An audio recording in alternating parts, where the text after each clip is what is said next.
Assalamualaikum warahmatullahi wabarakatuh. My name is Maula Balqisani from B class. Today I will explain about revisiting the vowel of Brunei English by Salbrina Sharbawi.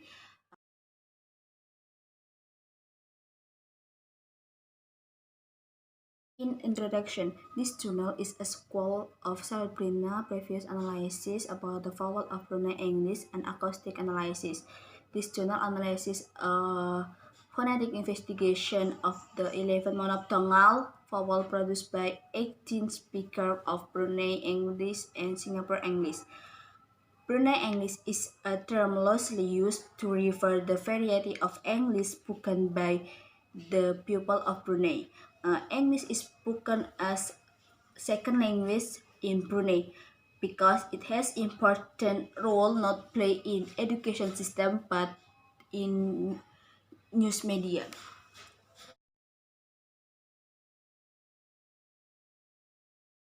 Previous study. The first is Salbrina 2006, explain about focus to an acoustic investigate to the vowel on Brunei English. The second is Ho 2009, explain about the notion of politeness complaint written by Iranians to a local English language newspaper.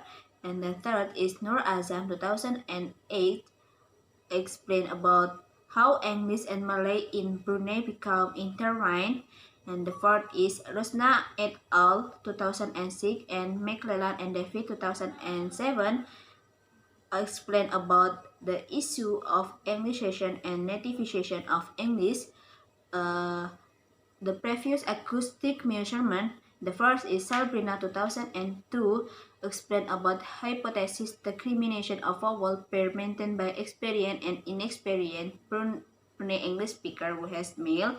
And the last is Salbrina 2006, explain about compare the female speaker from the Brunei English with British English.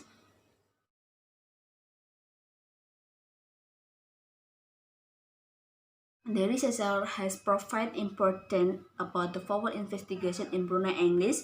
The methodology they use qualitative analysis conduct in two ways are perceptually and acoustically. The data collect from female subject of Brunei Malays and Singapore Malays. The Brunei's age range between 20 until 23, and the Singapore's Malays between 19 until 30. The material was taken from the boys who cried wolves.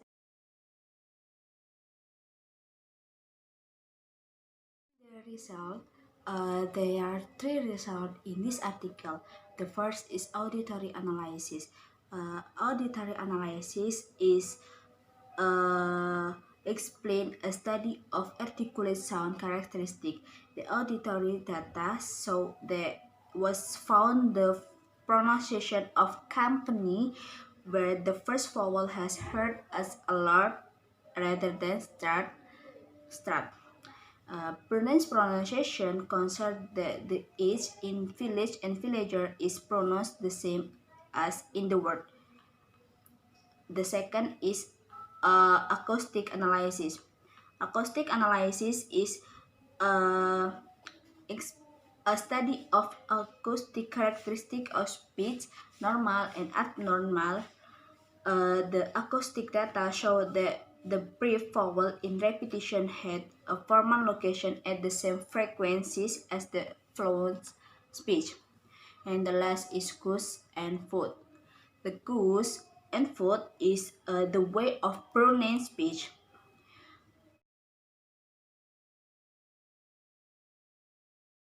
Discussion. From the impressionistic analysis, pronouns have some different vowel in their production.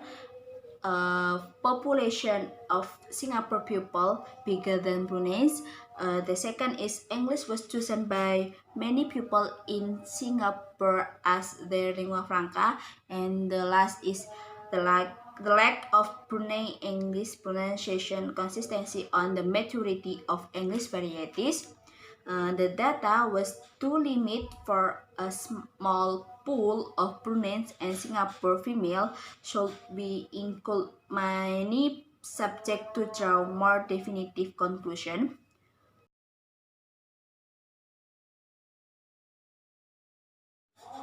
In conclusion, the revisiting the Brunei English monophthongal vowel concern with some of the findings of earlier acoustic studies on monophthongal on Brunei English.